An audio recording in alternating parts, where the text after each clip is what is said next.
This is St. Louis on the Air from St. Louis Public Radio. I'm Elaine Cha. Yesterday, the U.S. Census Bureau released estimates from the 2024 American Community Survey. That set of data provides insight into the changing needs of communities. It also helps inform how trillions of dollars in federal funds are distributed each year for transportation, schools, and housing, among other things. Ness Sándoval is a professor of sociology and demography at St. Louis University. He joins us now to talk about what those 2024 numbers show about the St. Louis region and its challenges. Ness, welcome back to the show. Thank you for inviting me. So before we drill down into some of these estimates, Ness, in a sentence, what is your overall assessment? Population stagnation. We are in a little bit of growth, but when you look within the data, there should be a little bit of concern if these trends continue over the next decade. Mm-hmm. And to sort of stage set properly, is there anything that we should keep in mind as we discuss these estimates? Yeah, so there are multiple data sets that are provided by the census and by other government agencies. We have to understand when we have these conversations what has happened over the past 50 years. The 15-county MSA only grew by 300,000 residents. Most of that was from natural population growth. So what we know is that method of growth has probably come to an end because we have more people dying than are born. So the only way you can grow is through migration, more people moving in and international migration. And so what this data set allows us to look at is a more detailed portrait of what that migration might look like. Okay. And we are definitely going to get to the migration point. We're not talking about these estimates or any numbers in a vacuum. And you were on the show just last month to speak to what you've just touched upon, which is population loss. But the first thing to living anywhere, the consideration is housing. So in another short answer question, is housing available now in the St. Louis region meeting the needs of residents here? I would say no when we compare it to our peers. We're the 23rd largest metro in the United States. We have a very significant economy here in our region. Yet year after year, we perform very poorly on new housing permits. Last year, we were ranked 47th in the country. This year, we're producing even fewer housing than last year. We're ranked 56th and 52nd total permits in single-family homes. You cannot be a top 25 metropolitan region and be outside the top 50 metros and then in the next breath say, but we want to grow as a region. Mm-hmm. Who are our peers? Well, the top 25. So this would be Charlotte, Orlando. But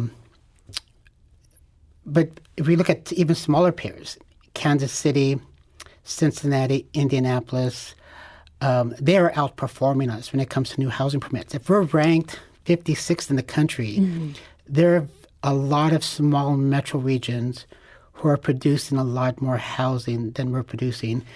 And we have to also understand that people are trying to build housing in our region, but oftentimes they are encountering a lot of resistance, and it's not one place, it's throughout the region. Mm-hmm. When you were with us in August, you said then that as a region, we do not prioritize families with children and that we vote against housing for families with children. What specifically were you referring to then, Ness? Just when we think of single-family homes, we can go through several examples of developers wanting to develop these types of properties, but they find resistance. And so part of this is trying to understand, when we look at our peers, we look at Indianapolis, we look at Kansas City, we look at some other ones, we see that type of resistance may be there, but not at the magnitude we see here in St. Louis. And the resistance is coming from? All over the region. I mean, this is coming from residents who do not want to see change. Elected officials are afraid to think about a region with more housing for families with children.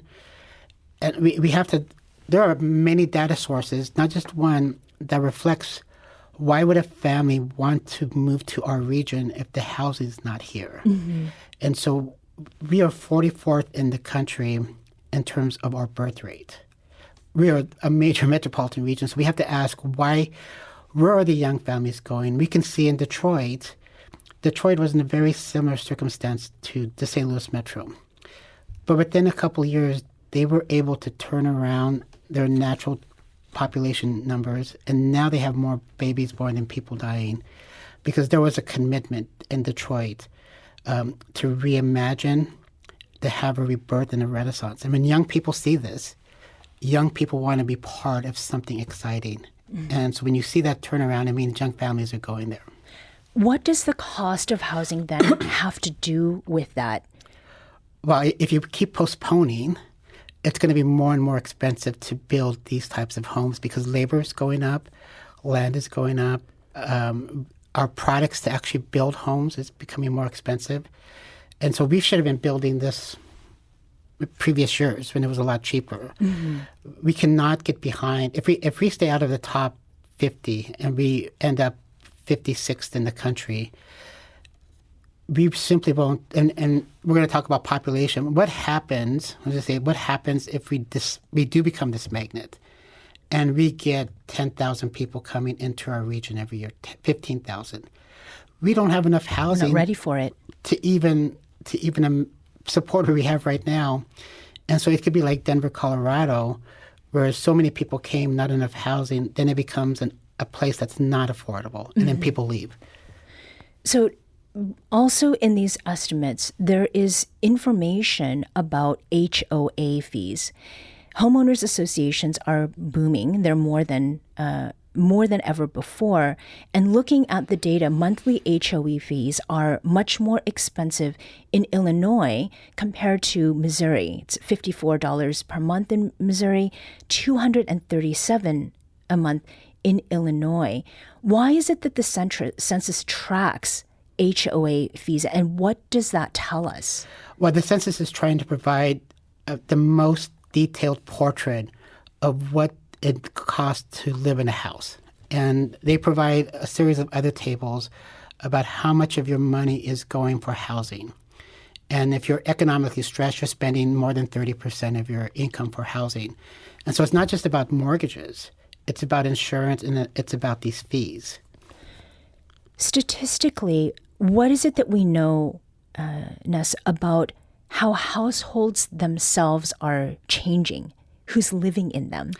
Yeah, so these are larger trends that are beyond St. Louis. We just happen to be ahead of where a lot of regions are at. At the national level, households with families and children are declining, and we have households without children increasing. Actually, they're actually larger than family households with children. For the St. Louis metropolitan region, we actually have a higher percentage of households without children than the U.S. level. And so that reflects what we see here is, the new data shows us we have fewer households with children today than we did in 2010. And for almost all of our major counties, they have fewer households with children, or they're almost at the exact same level where they were in 2010. So when you look at a county like St. Charles, that's the fastest growing county in a region, in terms of absolute growth, it leads the state. But almost all of that growth is from households without children. Mm-hmm. And this includes older residents as well, right? That's what it indicates, is that you're getting empty nesters, never nesters, double income, no kids. And so we have to ask the question, we know that there are still households with children. There are young people getting married who are having children. They're just not making St. Louis their primary destination. And that has to change. Mm-hmm. If we sit back and not even try to encourage young people to come here and not build for them, they're going to go to Indianapolis. They're going to go to Nashville. They're going to go to Oklahoma City. You talked about the foreign-born population. You have on the show in the past about people who are moving here. The estimates released yesterday indicate that the foreign-born population is slightly down. St. Louis is one of 3 metropolitan statistical areas among the top 50 to see that drop in the numbers. What is it that you make of that decrease, even if it's a small one? Yeah, so it's a signal. And if you go back historically, you've always had these drops in the foreign-born population. But what happens, if you think historically, the drop continues with another drop, with another drop. And so this is why we need to be vigilant, because our immigrant population in St. Louis, unlike many cities, is a highly skilled, highly educated population. And so when you have highly skilled, highly educated individuals, they can be mobile. And we look at Texas, you look at Austin, you look at Dallas, Houston, there is demand for highly skilled laborers. And so I can just speak personally, because I live in Chesterfield, in the fourth largest immigrant city in Missouri. I've seen my friends leave over the past year, my immigrant friends leave, because they were offered better jobs in Atlanta, in Austin, in Dallas. So I've seen this personally, where these are also major cities that need labor. So they're in here, they're recruiting from all over the country, this type of skill. Now, there have been increases in white, Asian, and Latino populations. And this is where we're talking about migration. And there's also been a small decline in Black population.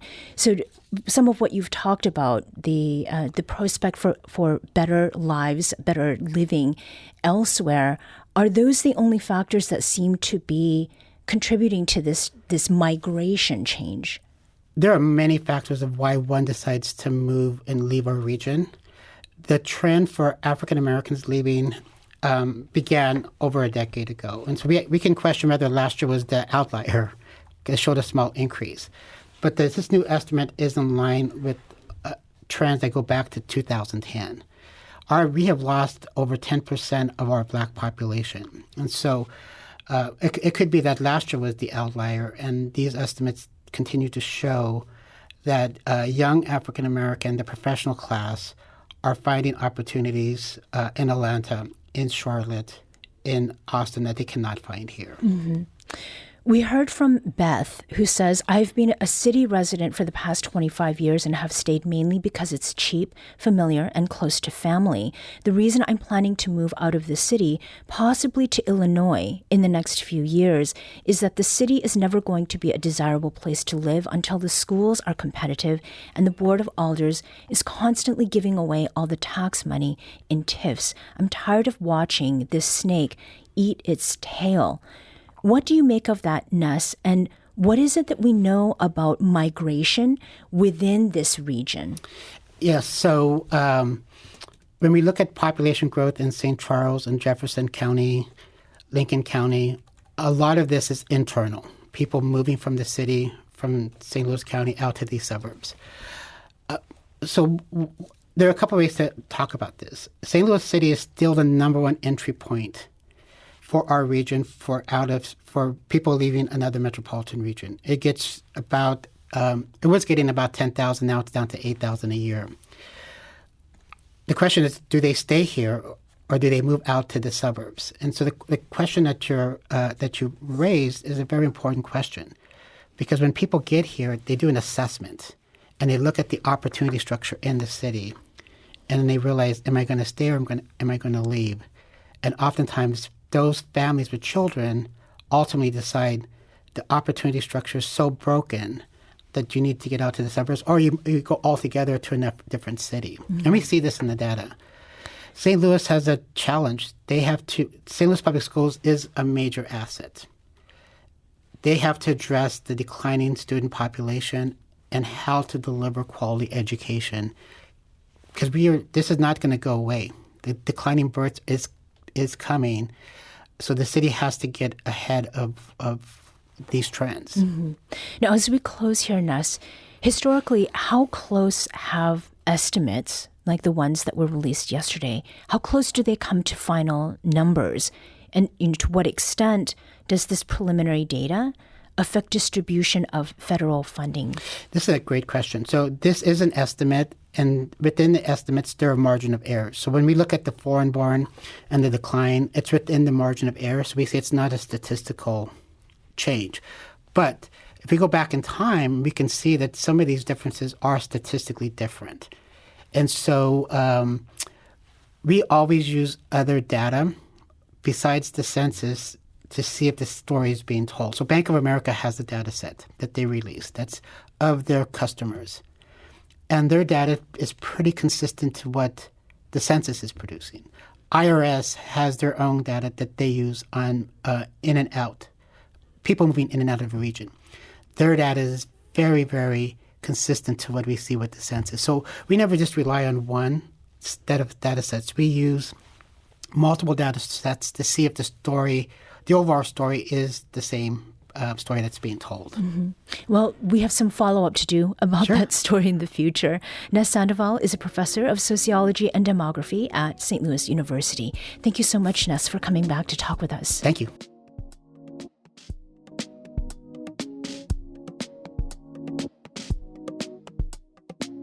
This episode was produced by Emily Woodbury. Audio engineering and podcast design by Aaron Dorr.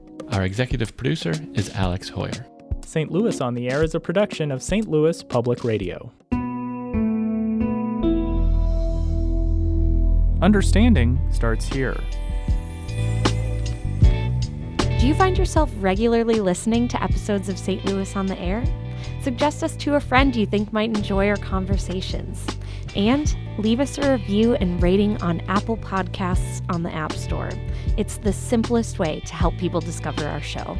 Thanks. St. Louis Public Radio is a member-supported service of the University of Missouri St. Louis.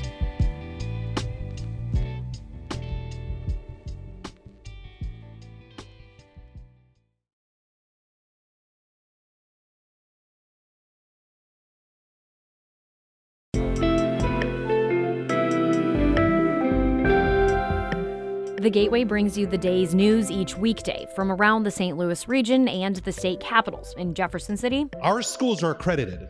We don't need this bill. And Springfield. How many more years must pass before lawmakers see time is of the essence? I'm Abby Larico. Join me each weekday for The Gateway on the STLPR app or wherever you get podcasts.